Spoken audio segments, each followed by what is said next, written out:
প্রধান উপদেষ্টা ডক্টর মোহাম্মদ ইউনূস বলেছেন, সক্রিয় রাজনীতিতে প্রবেশ এবং আগামী সংসদ নির্বাচনেও প্রতিদ্বন্দ্বিতার কোনো সম্ভাবনা নেই। মালয়েশিয়ার রাষ্ট্রীয় বার্তা সংস্থা বার্নামাকে দেয়া সাক্ষাৎকারে একথা বলেন তিনি।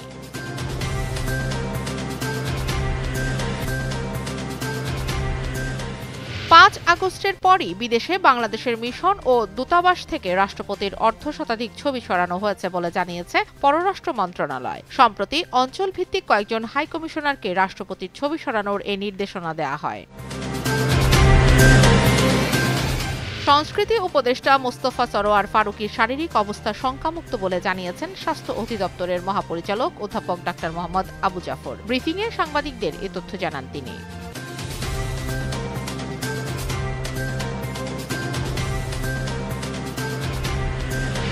ইউক্রেনের উচিত রাশিয়ার সঙ্গে যুদ্ধবন্ধে সমঝোতায় যাওয়া, কারণ রাশিয়া একটি বিশাল শক্তি, এমন মন্তব্য করেছেন যুক্তরাষ্ট্রের প্রেসিডেন্ট ডোনাল্ড ট্রাম্প। এক প্রতিবেদনে এই তথ্য জানিয়েছে বার্তা সংস্থা রয়টার্স।